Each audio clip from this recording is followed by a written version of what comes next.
అని చెప్పారు కదా, మళ్ళీ వద్దు మనకి పొడిగించుకుంటే ఏమవుతుంది, మళ్ళీ టాపిక్ డైవర్ట్ అయిపోద్ది ప్రోగ్రామ్, అందుకని మళ్ళీ ఎందుకంటే ఒక్కటి చూపించమనండి. పవన్ కళ్యాణ్ గారు ఇతర కులాలను కానీ ఇతర మతాలను కానీ విమర్శించడం ఒక్కటి చూపించమనండి. జగన్మోహన్ రెడ్డి గారు మతాల వాళ్ళు జగన్మోహన్ రెడ్డి గారు వేరే కులాన్ని విమర్శించారు అనేది ఒక్కటి చూపించండి.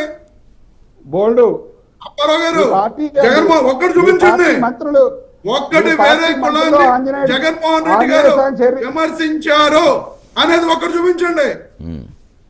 నాకు కులభావం చూసేనా ఓట్లు వేయమని చెప్పి అడిగిన నాయకుడు పవన్ కళ్యాణ్ గారు, కులభావం చూసేనా ఓట్లు వేయండి అని అడిగిన నాయకుడు పవన్ కళ్యాణ్ గారు. ఆ నాయకుడు గురించి మీరు చెప్తారండి. ఆ 8% ఓటింగ్ అయితే మీకు దిక్కు లేదు. ఈ రాష్ట్రంలో 8% ఓటింగ్ ఉంది మీకు. ఇప్పుడు ఏమైపోతుందంటే మళ్ళీ కాదు కాదు వ్యక్తిగతం కాదు కాదు మళ్ళీ వేరే విధంగా వెళ్ళిపోతుంది. ఒక్క నిమిషం వ్యతిరేకి కూడా ఒక్క నిమిషం మళ్ళీ వ్యక్తిగత కాదు కాదు మళ్ళీ ఎక్కడికో వెళ్తాయి. Yes right. ఇప్పుడు అలా కాదు కాదు మళ్ళీ అది అలానే కదా రమేష్ గారు ఒకటి ఇప్పుడు మిమ్మల్ని ఆపితే మీరు సపోర్ట్ చేస్తారా అంటారు. ఎస్ అదే అంటుంటే నేను కూడా, ఎందుకంటే ఒక పదం మాట్లాడితే దానికి మళ్ళీ కౌంటర్ ఇంకో పదం వచ్చిందంటే అది ఇంకొకలాగా వెళ్ళిపోతున్నాయి అన్ని కూడా. అందుకని వద్దు దయచేసి.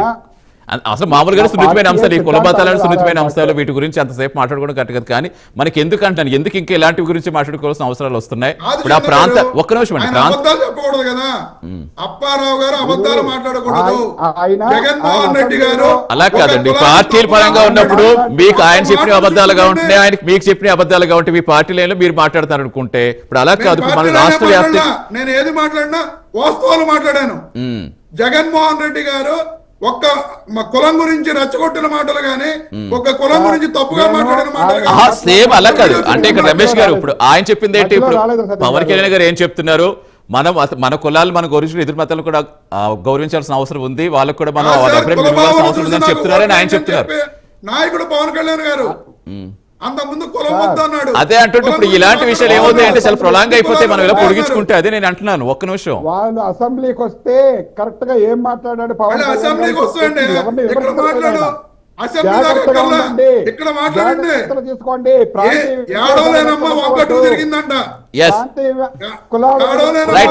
అప్పారావు గారు రమేష్ గారు ఒక్క నిమిషం కాదు కాదు సరే అప్పారావు గారు ఏమవుతుంది అంటే కాదు, ఇలాగ ప్రాంతాలు వెనుకబాటు తనకు గురవుతుంటే ఇలాగ అక్కడ అసంతృప్తులు అనేవి వస్తున్నాయి కాబట్టి ఇలాంటి విషయాలన్నీ బయటకు వస్తున్నాయి. ఇలాంటివి రాకుండా అడ్డుకట్టు వేయాలంటే ఇప్పుడు కూటమి సర్కార్ అధికారులు ఉంది కాబట్టి ఆ ప్రజల్లో అసంతృప్తి పోగొట్టే విధంగా ఎలాంటి ప్రణాళికలు వేసుకుంటే ఎలా వాళ్ళలో ఆ సాటిస్ఫాక్షన్ తీసుకొస్తే ఇలాంటివన్నీ కట్టడి చేయొచ్చు అని అనుకుంటున్నారు. చెప్పండి అప్పారావు గారు, దానికి ప్రణాళికలు ఎలాగేస్తుందో చెప్పండి. తీసుకోండి.